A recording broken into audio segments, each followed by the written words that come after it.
Guys, welcome back to another part of fan in love with fire. I know guys, पीछे background में बहुत ज़्यादा अजीब से साउंड्स आपको आ रहे होंगे। वो इसलिए है क्योंकि हमारे नेबर्स में किसी की शादी है, यानी किसी की मैरिज है। वंशान की नहीं है, किसी और की है ना। तो अब मैं रिकॉर्डिंग तो कर रही हूँ। काफ़ी दिन मैंने अपने आप को रखा कि नहीं यार, नहीं रिकॉर्डिंग करते, क्योंकि बैकग्राउंड में बहुत सारी आवाज़ें थी ना। बट अब ये चुप ही नहीं हो रहे, ये रुक ही नहीं रहे, तो मैं अपनी रिकॉर्डिंग्स नहीं रोक सकती ना, आपको बेयर करना पड़ेगा। आई होप आपको उतनी आवाज़ नहीं आ रही होगी, है ना, आई होप। तो चलिए पार्ट को स्टार्ट करते हैं।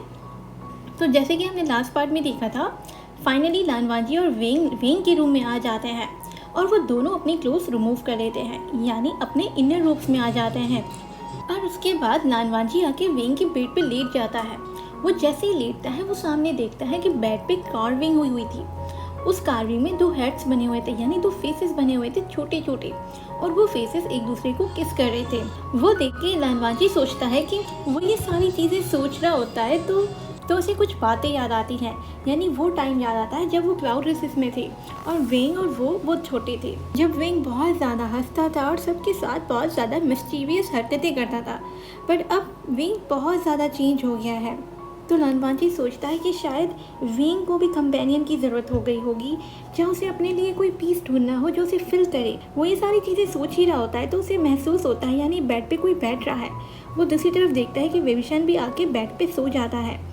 वो दोनों ऐसे ही लेटे होते हैं। वेंग कैंडल्स को ब्लो कर देता है और काफ़ी टाइम तक रूम में बहुत ज़्यादा साइलेंस होता है, बट वो दोनों सो भी नहीं पा रहे थे और ना ही कुछ बोल रहे थे। तो अचानक से लानवाजी बोल देता है।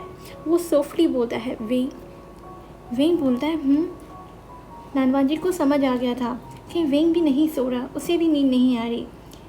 तो लानवाजी पूछता है, वेंग तुमने मेरे लिए फ़ाइट क्यों की? वो सुन के लानवाजी देखता है वेंग 2 मिनट के लिए चुप हो गया था। उसे फील होता है कि शायद उसने ज़्यादा बोल दिया, वो ओवर स्टेप कर गया, मे बी वो ये चीज़ें ना पूछता। तो फाइनली वेंग बोल देता है, वो तुम्हारे साथ अच्छे नहीं थे ना लंचा। लानवाजी 2 मिनट के लिए चुप हो जाता है और उसके बाद वेंग फिर से बोलता है, उन सबको कोई ना कोई मकसद था। वो सुन के लानवाजी बोलता है, तुम्हें नहीं है वेंग। लानवाजी ये बोलना तो नहीं चाहता था, बट अब जो सिचुएशंस हो गई थी उसने मजबूर कर दिया था ये चीज़ बोलने को। लानवाजी अब किसी पे ट्रस्ट नहीं करता, नॉट इवन वेंग जो उसका चाइल्डहुड फ्रेंड था, क्योंकि हर किसी को कोई ना कोई अपना मतलब होता है, कोई ना कोई एजेंडा होता है। जिन जिन चीज़ों पे, जिन जिन लोगों पे वो ट्रस्ट करते थे, वो सारे लोग चेंज हो गए थे। वो सुन के वेंग थोड़ा हंसता है, यानी चकल करता है। वो बोलता है, हाँ तुम ये बोल सकते हो। वो सुन के लानवाजी का दिल बहुत तेज़ी से चलता है। वो बोलता है, तो बताओ मुझे अपना मकसद वेंग, मुझे यहाँ पे क्यों लाए हो? पर वेंग और स्माइल करता है और वो बोलता है कि अगर मैं तुम्हें बता दूंगा तो फिर सारा मज़ा ख़त्म हो जाएगा ना लंचा। लानवाजी ये सुन के 2 मिनट चुप हो जाता है। वो बोलता है, मज़ा? क्या वेंग मुझे मारने वाला है? क्या वो मेरी बॉडी को यूज़ करेगा? उसके बाद वेंग को देखता है। वेंग उसी टाइम अपने जगह से उठ देता है और लानवाजी के करीब आता है। वो उसे बोलता है, लंचा क्या उन्होंने? अभी वो कुछ और बोले, लानवाजी उसे कट कर देता है। वो उसे बोलता है, नहीं, क्योंकि लानवाजी को अभी कोई भी दूसरी बात नहीं करनी थी, ना ही वो वेंस के बारे में बात करना चाह रहा था। उसके बाद फिर से साइलेंस हो जाता है पूरे रूम में। लानवाजी देखता है वेंग फिर से अपने बेड पर लेट जाता है, यानी उसके करीब ही। और उसके बाद लानवाजी बोलता है, तुमने मेरी बात का जवाब नहीं दिया वेंग। लानवाजी ने अपने आप को प्रिपेयर कर दिया था। उसे ये लगता है कि क्या वेंग उसकी बॉडी ऑफर करेगा, या वो उसे फोर्स करेगा हार्ड लेबर करने के लिए, या उसे बस सिंपल रखेगा एक ह्यूमिलिएशन के लिए। वो ये सारी बातें अपने मन में पहले ही बिठा लेता है और उससे और ज़्यादा सोचने ही वाला था। तो लानवाजी देखता है वेंग बोल देता है। वो बोलता है, मुझे बस एक कंपेनियन चाहिए था, क्योंकि मैं बहुत ज़्यादा अकेला हो गया था और मुझे अकेला रहना अच्छा नहीं लगता लंचा। लानवाजी बहुत ज़्यादा कंफ्यूज हो गया था। वो बोलता है, तुम वेंग अकेले? वेंग जो इतना ज़्यादा सोशेबल मैन था, जिसके इतने सारे दोस्त होते थे क्लाउड रेसेस में जब वो आए थे, वो ऐसे लोनली कैसे हो सकता है? तो लानवाजी बोलता है, तुम अकेले नहीं हो वेंग, तुम्हारे पास तुम्हारे सिबलिंग्स हैं। तो वेंग बोलता है, हाँ, बट उन्होंने मुझे एक्सेप्ट किया है जैसा मैं हूँ, बट मैं सेम नहीं हूँ लंचा। अब वार ने मुझे चेंज कर दिया है। और इस तरह चेंज किया है मैं बता भी नहीं सकता। लानवाजी इंटरैक्ट करना चाह रहा था बट उसी टाइम वेंग उसे चुप करवा देता है और वो बोलता है तुम्हारे पास अपने सीक्रेट हैं और मेरे पास अपने, और वैसे भी तुम मुझे पसंद नहीं करते थे ना पहले, अब शायद तुम्हें ये न्यू वेंग अच्छा लगेगा। लानवाजी वहीं कंफ्यूज होता है, वो यही सोचता है कि वेंग ने अपना सीक्रेट क्यों नहीं बताया, बट वो ये आइडिया ड्रॉप कर देता है क्योंकि वो वेविशन को फोर्स नहीं करना चाह रहा था। बट उसका दिमाग बिल्कुल चुप नहीं होता, वो बस यही सोचता है क्या चेंज हुआ होगा, क्या लोटस पेड़ में कुछ हुआ है, और हाँ वेंग अपनी सॉल्ट क्यों नहीं उठा रहा। ये सारी चीज़ें उसके दिमाग में चलती हैं और अचानक से उसे एक बात क्लिक होती है कि लानवाजी बहुत ज़्यादा ब्रूटल चलता था वेंग के साथ जब वो क्लाउड रेसेस आया था। क्या वो बात उसने दिल पे रख दी है? लानवाजी कभी भी वेंग के साथ क्लाउड रेसेस में बुरा नहीं चलना चाहता था, बट उसके रूल्स उसे हमेशा मजबूर कर देते थे और वो अपनी शाइनेस और अटैचमेंट की वजह से भी वेंग से हमेशा डिस्टेंस रखता था क्योंकि उसे यही डर होता था अगर वो वेंग के ज़्यादा क्लोज आ गया तो वो अपने आप को रोक नहीं पाएगा, इसलिए वो हमेशा वहाँ पे अपना डिस्टेंस मेंटेन रखता है। बट अब तो ये फील हो रहा है कि शायद उसने बहुत ज़्यादा बिटरनेस दिखा दी होगी वेंग को, इसलिए वेंग उसके साथ इस तरह कर रहा है। ये सारे सवाल और जवाब लानवाजी खुद ही अपने मन में ही देता है। उसके दिल में अभी भी बहुत सारे ख्यालात आ रहे थे और जा रहे थे, बट अभी बस वो यही सोचता है कि वो बस वेंग के लिए होगा। जब वेंग को ज़रूरत होगी वो उसके लिए खड़ा रहेगा पिलर की तरह, क्योंकि लानवाजी को एक न्यू लाइफ दी है वेंग ने अभी और वो उसे बहुत अच्छी तरह ट्रीट कर रहा है। तो लानवाजी चाहता है कि वो बस और कुछ नहीं तो वो वेंग का बहुत ज़्यादा अच्छे से ख्याल रख सके, उसकी सपोर्ट कर सके। और ये सब सोच ही रहा होता है लानवाजी, तो वेंग बोलता है चलो बस अब हम सो जाते हैं, बहुत टाइम हो गया है ना, तुम तो 9 बजे सो जाती होगी ना लंचा, हम कल बात करेंगे इस बारे में। वो सुन के लानवाजी एक और वर्ड भी नहीं बोलता और वो दोनों बस लेट जाते हैं और धीरे सी आवाज़ में लानवाजी बोलता है वेंग मैं कभी भी तुम्हें डिसलाइक नहीं करता था, और उसके बाद वो ये बोल के सो जाता है, यानी अपनी आइज़ क्लोज कर देता है। और ऐसे ही दिन गुजर जाते हैं। लानवाजी बहुत ज़्यादा जल्दी सेटल हो जाता है लोटस पेयर में और जंचल लानवाजी को किसी काम पे लगा देता है, यानी वहाँ पे लोटस पेयर बन रहा था तो उन सारे सेक्ट के साथ लानवाजी भी मदद कर रहा था लोटस पेयर को वापस से रीबिल्ड करने में। हमेशा की तरह वेंग फिर से प्रोटेस्ट करता है कि लानवाजी कोई काम नहीं करे, बट इस दफ़ा जंचा के सामने वो फेल हो जाता है और लानवाजी भी ये चीज़ माइंड नहीं करता। उसे बहुत अच्छा लग रहा था कि वो सिंपली लोटस पेयर के रूप्स में है जैसे ही रूप वेंग ने पहने हुए थे और उसके हाथों में मिट्टी लगी हुई है और वो कोई काम कर रहा है जो उसके दिल से वो काम कर रहा है और वो ये काम कर रहा है जिसमें उसे ह्यूमिलेशन नहीं हो रही थी। और इसी तरह लानवाजी दूसरे काम भी करता था और वेंग के साथ डुअल फाइटिंग भी करता था, पर इस दफ़ा लानवाजी बहुत ज़्यादा जल्दी थक जाता था क्योंकि उसकी कोर के पास अब इनफ पावर नहीं थी, यानी वेंस ने इसे इतना ज़्यादा डिस्टर्ब किया था कि उसके कोर वगैरह सब वीक हो गए थे। तो लानवाजी को हमेशा वेंग मोटिवेट करता था कि लंचा अगर तुम सीखोगे तुम फिर से वैसे ही बन जाओगे जैसे तुम होते थे। तो लानवाजी को वो सारी मोटिवेशन बहुत अच्छी लगती थी और ऐसे ही वो जूनियर के साथ फिर से लेसन्स लेता था, स्वॉर्ड बनाता था और बिल्डिंग में भी मदद करता था। और जब वो ये सारे काम नहीं करता था तब वो वेंग के साथ होता था और वेंग जो जो चीज़ें बोलता था वो लानवाजी करता था, यानी वेंग हमेशा से लानवाजी को एक अच्छे से और प्यारे से कपड़े पहनाता था और जब वो मना करता था तो वेंग को अच्छा नहीं लगता था। तभी वो हमेशा से जब से आया है वो लानवाजी को अच्छी अच्छी ड्रेसेस पहनाता था, तो लानवाजी भी मना नहीं करता था। वो हर दफ़ा जब भी बाहर जाता था वो लानवाजी के लिए कोई महंगी सी गिफ्ट लेके आता था। वो हमेशा से फाइनेस्ट ज्वेलरी और फाइनेस्ट सिल्क्स उसके लिए लेके आता था।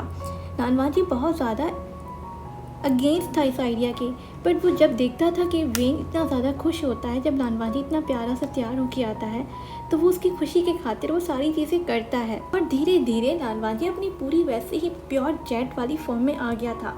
लानवाजी और वेंग हमेशा साथ साथ बाहर जाते थे और वेंग बहुत ज़्यादा प्राउडली सबको दिखाता था अपना कंपेनियन, यानी लानवाजी। वो बहुत ज़्यादा प्राउड होता था कि उसके पास इतना गुड लुकिंग, इंटेलिजेंट और सबसे प्यारा प्योर जेट कंपेनियन है। वो सारी चीज़ें लानवाजी को बहुत ज़्यादा अच्छी लगती हैं क्योंकि उसे ये एक ट्रेजर वाली फीलिंग दे रही थी, उसे वो अपनापन वाली फीलिंग दे रही थी, ना कि वो ट्रेजर। वैसे तो जिन गौशन भी उसे बहुत ज़्यादा अच्छा से प्यार करता था पर उसे वो एक प्राइस की तरह रखता था, पर वेंग उसे प्राइस की तरह नहीं रख रहा भी।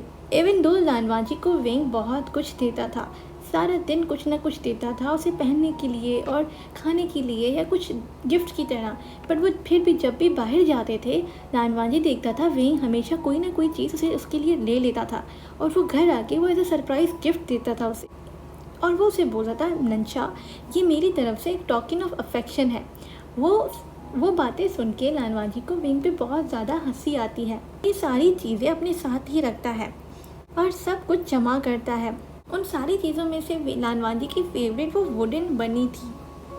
लानवांजी को समझ नहीं आता था कि वेंग ये सारी चीज़ें क्यों लेके आता है, पर उसे वो सारी चीज़ें बहुत इनोसेंट लगती थी और उसे बहुत अच्छी लगती थी। और कभी कभी जब वो दोनों बाहर नहीं जाते थे, यानी लोटस फेयर के बाहर नहीं जाते थे, तो वो घर पे ही गेम्स खेलते थे। यानी लानवांजी हमेशा गार्डन में बैठता था और वो देखता था कि कैसे वेंग अपने जूनियर के साथ प्ले करता था पानी के अंदर या कभी कभी काइट्स के साथ। वो सारी चीज़ें लानवांजी को बहुत ज़्यादा अच्छी लगती थी और हमेशा प्ले के बाद वो लानवांजी को कोई ना कोई चीज़ खिलाने लेके जा रहा था। ये तो वेंग का मिशन बन गया था कि लोटस फेयर की हर एक चीज़ वो लानवांजी को ट्राई करवाता था। वो एक अच्छी सी मार्केट रोज़ जाते थे और तरह तरह की डिफरेंट डिशेस खाते थे लोटस फेयर की। अब तो लानवांजी यूज्ड टू हो गया था स्पाइसेस के भी, और ऐसे ही उनके दिन गुजर जाते हैं।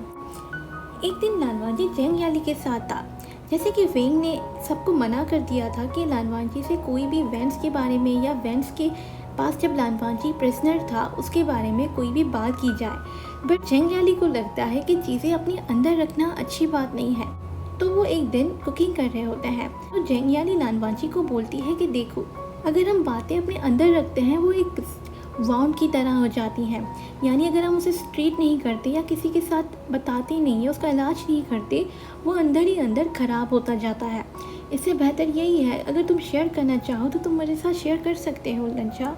लानवांजी बहुत ज़्यादा अप्रिशिएट करता है यानली की एडवाइस और विजडम पे।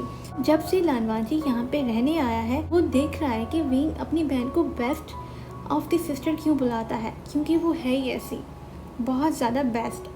जब लानवांजी बहुत टाइम से यानली को ही देखता है और कुछ बोलता नहीं है, तो वहाँ पे वेंग आ जाता है।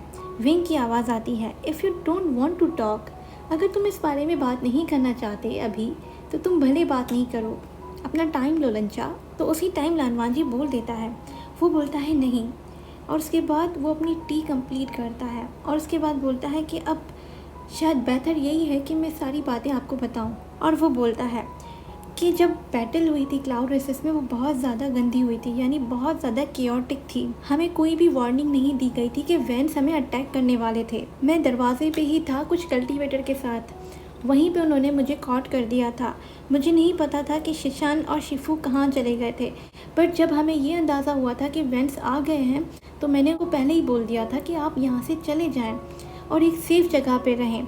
मैं डिफेंड करते करते लाइब्रेरी के पास आ गया था, क्योंकि मुझे लाइब्रेरी बचानी थी अपनी।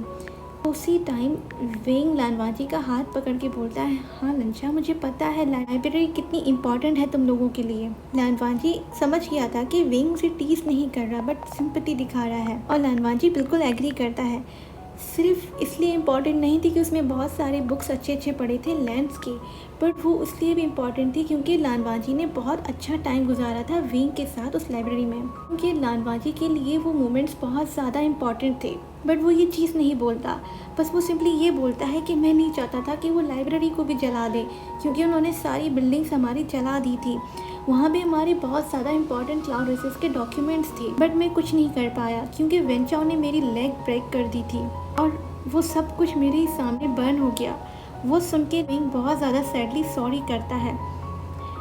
लानवांजी बहुत ज़्यादा शर्क करता है और उसके बाद कंटिन्यू करता है। वो बोलता है, मुझे ये अश्योरिटी थी कि वो जाके मुझे किल कर देंगे, बट उन्होंने वो चीज़ नहीं की और वैंडलैंड जाके मुझे अपनी लेग से बांध दिया था, यानी मेरी लेग को चेन के साथ बांध दिया था।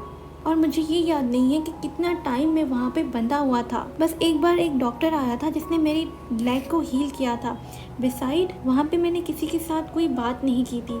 मैं वहाँ पे मेडिटेट करने की कोशिश करता था, फोकस करने की कोशिश करता था जैसे मैं हील हो जाऊँ, बट वहाँ पे वेंस करने नहीं देते थे। बट मैं हमेशा यही होपफुल था कि मेरा लैंडसेक वापस आएगा मुझे रेस्क्यू करने, बट मुझे आइडिया नहीं था कि मैं ज़िंदा रह पाऊँगा उस टाइम तक। वो सारी चीज़ें सुन के लानवांजी की वेंग बोलता है, आई एम सॉरी लंचा, ये बहुत ज़्यादा स्कैरी होगा ना।